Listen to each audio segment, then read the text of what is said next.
My name's Eugene Worley, and along with my wife Glenda, we have spent nearly 50 years in ministry in Ethiopia, Norway, the UK, and in the US. I'd like in these podcasts to share with you some of our experiences from those years.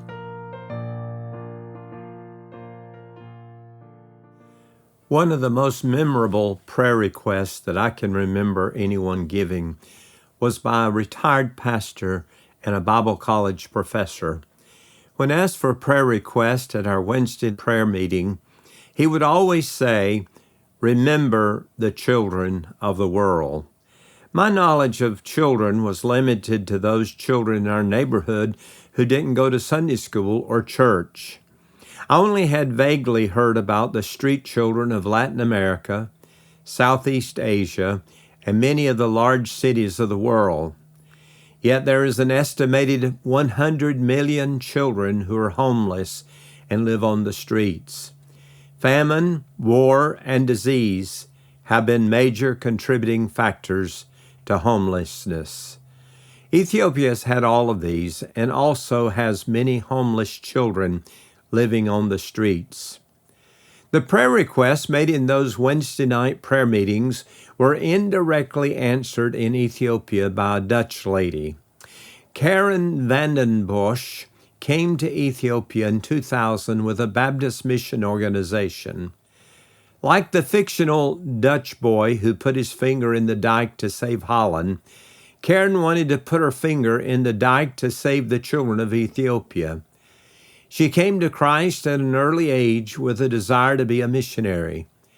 Though Africa was not on her radar for a place to serve, that is where God directed her by various means.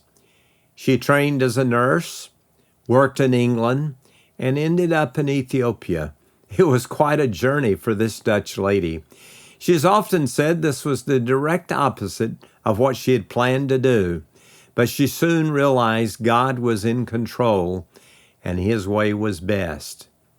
Arriving in Ethiopia in 2000, she was beset with several bizarre incidents that should have ended her missionary career.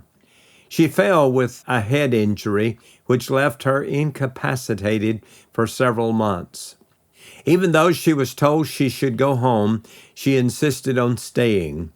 That Dutch stamina was an early indication she would not give up easily. After language study and some other incidents that seemed to be roadblocks at the time, she took a manager's position at a government hospital in Shire. This was a 20-hour drive from Addis Ababa near the Eritrean border, and they were at war with Ethiopia. But this single Dutch lady was confident God would take care of her. However, after a few months in the position of a manager in the government hospital, she realized she could be more productive outside of the hospital. She had seen many street children brought into the hospital who did not have a place to go when they left. She decided to use a little Dutch ingenuity to remedy that problem. This was the beginning of Grace Village, a place where street children could find a home, even if it was a temporary home. Her goal from the beginning was to provide them a safe place where their physical needs were met, but also to tell them about the Lord Jesus. At first, she found an abandoned hotel she was able to lease. This was ideal until she found something more permanent. My first visit with Karen was with an Ethiopian pastor, and she was at this hotel. It had the normal facilities of a hotel, but it also had extra rooms built within a compound. It was really ideal. The memory is still with me of all the children sitting around a table for the meal, and even the small children feeding themselves. The pastor that was with me was amazed to see this, as this was not customary for most Ethiopians. Karen told us the story of how she handled a situation when an older child stole something. She confronted him and required him to confess to everyone what he had done and to admit he was a thief.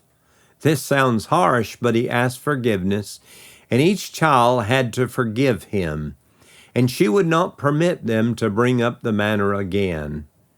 I was amazed at her wisdom in handling this situation. She taught them a great lesson. Eventually, the local authorities began to appreciate the work she was doing and gave her some land outside of the town. There, with the help of funds from Holland, England, and America, she constructed some buildings. I had the privilege of visiting Grace Village a second time in November 2005 at the dedication of this property. They had grown and were like a small village. She has trained ladies to be dorm moms. These are some of the very same ladies that were taken in by Dr. Catherine at the Fistula Hospital in Addis Ababa. The blessing is that these women who were rejected and never expected to have children could now be a mother to these children. She has resisted foreign adoptions because she believes the children need to learn to live in their own country and culture. Karen has rescued many babies and abandoned children, even a set of twins who, after a stay in the hospital, were brought to her. The children have gone to local schools and in some cases have been reunited with their families. Here is what she said recently about a 14-year-old girl that was pregnant and stayed until she had her baby.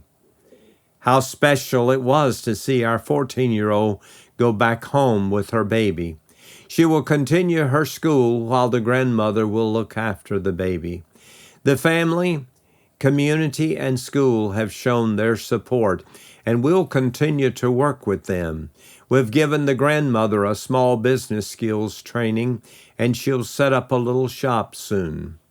In other cases, the children have stayed at Grace Village until after they were finished with school, and then received training for a trade.